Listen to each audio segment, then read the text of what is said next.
রুটি পরোটা খেতে গিয়ে দেখলে যে সবজিটা বানানো হয়েছে সেটা তোমার পছন্দ হয়নি, তখন কি করবে? কিছুই না, তখন তৈরি করে ফেলবে ঝামেলাবিহীন আজকের এই রেসিপিটা, যেটা তৈরি করতে অনেক সহজ। মাত্র কয়েকটি উপাদান দিয়ে তৈরি করতে পারবে, আর খেতে এত টেস্টি হয় যে সবাই আঙ্গুল চাটতে বাধ্য হবে। তাহলে কি সেই রেসিপি? চলো চটপট করে দেখিনি। সেই জন্য দেখতে পেলে প্রথমে আমি কিছু বাদাম ভেজে নিয়েছি শুকনো খোলাতে, আর তারপর এই শুকনো খোলাতেই ভেজে নিয়েছি কয়েকটি রসুন, একটু বেশি করে রসুনের কো আমি ভেজে নিয়েছি। আর তারপর এখানে কিছু কাটাকুটি করে নিব, সেই জন্য নিয়েছি পেঁয়াজ। প্রথমে পেঁয়াজটা একদম ছোট ছোট করে কেটে নিব। পেঁয়াজ কাটতে গিয়ে আবার বালতি কিন্তু চোখের পানিতে ভরিয়ে ফেলো না। আচ্ছা, যাই হোক, তারপর দেখতেই পাচ্ছ আমি এখানে দুটি পেঁয়াজ নিয়েছি। তোমরা তোমাদের প্রয়োজন অনুযায়ী বাড়িয়ে বা কমিয়ে নিতে পারো, তবে কমিয়ে নিও না, অবশ্যই বেশি করে বাড়িয়ে নিতে চেষ্টা করো।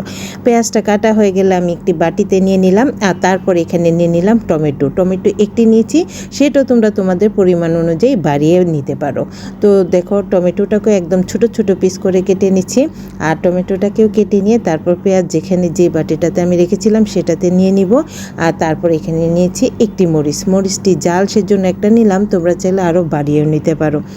কাঁচামরিচ কাটা হয়ে গেলে এবার কেটে নেব কিছু ধনেপাতা কুচিটাকে একদম ছোট ছোট করে কেটে নিতে চেষ্টা করব। বাস এতটুকুই আমাদের কাটাকাটি। দেখতে পেলে আমি কত কম ঝামেলায় আমি তৈরি করেছি, আর এর জন্য তো চুলাতেও থাকতে হবে না, শুধুমাত্র এই কাটাকুটিগুলো করে নিতে হবে।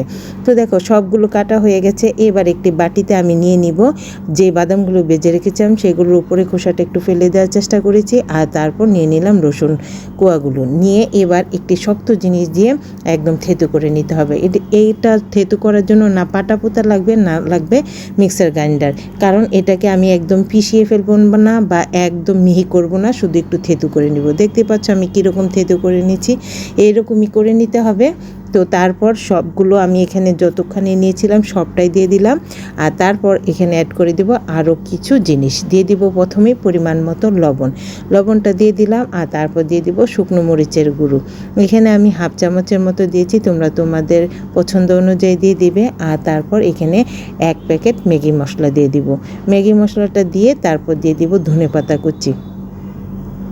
সবগুলো উপাদান দিয়ে দিলাম, আর তারপর এখানে দেখো আমি একদম গরম তেল এটার মধ্যে দিয়ে দিব। আমি এখানে প্রায় 2 চামচের মতো দিয়েছি গরম তেল দিয়ে। এরপর সবার লাস্টে চটপট একটা ভাব আনার জন্য এখানে দিয়ে দিব একটু লেবুর রস, 1 ফালি লেবুর রস দিয়ে দিলাম। দিয়ে এবার আর কিছুই না, শুধুমাত্র সুন্দর করে একটি চামচের সাহায্যে সব কিছু খুব ভালো করে মিশিয়ে নিব। তো দেখতে পাচ্ছ কত সহজে তৈরি করেছি, আর তোমরা হয়তোবা বিশ্বাস করবে না যে এত সহজে কোনো টেস্টি খাবার তৈরি করা যায়। বিশ্বাস করে একবার ঘরে তৈরি করো, এরপর থেকে আর কেউ দেখবে যে রুটি পরোটার সাথে সবজি খেতেই চাইবে না, শুধু বলবে যে এইভাবে তৈরি করে দাও, যেটা নাকি আমার ঘরে হয়েছিল। আর সেই জন্য বেশি উপাদানও লাগবে না, আর ঝটপট করে তৈরি করে নিতে পারবে, আর খেতেও লাগে বেশ। তো দেখতে পাচ্ছ চামচের সাহায্যে সবগুলো কিন্তু খুব ভালো করে মিশিয়ে নিয়েছি। একটু ভালো করে মিশিয়ে নিতে হবে। তো দেখতে যতটা লোভনীয়, খেতে কিন্তু তার থেকে আরও অনেক বেশি লোভনীয়। রাজস্থানের একটি খুবই ফেভারিট ডিশ এটা, তারা সবাই রুটি পরোটার সাথে এটা খুব পছন্দ করে খেতে, আর আমার কাছেও তো অনেক ভালো লেগেছে। আশা করছি তোমাদের কাছেও ভালো লাগবে। তো তোমাদের কাছে কেমন লাগলো কমেন্ট করে জানিও, আর ভালো লাগলে কিন্তু অবশ্যই বেশি বেশি করে শেয়ার করে দিও, কারণ এইরকম সিম্পল রেসিপিগুলোই আমার মতে বেশি উপকারী। এগুলো সব গৃহিণীদের অনেক কাজে লাগবে। সবাই ভালো থেকো, টাটা।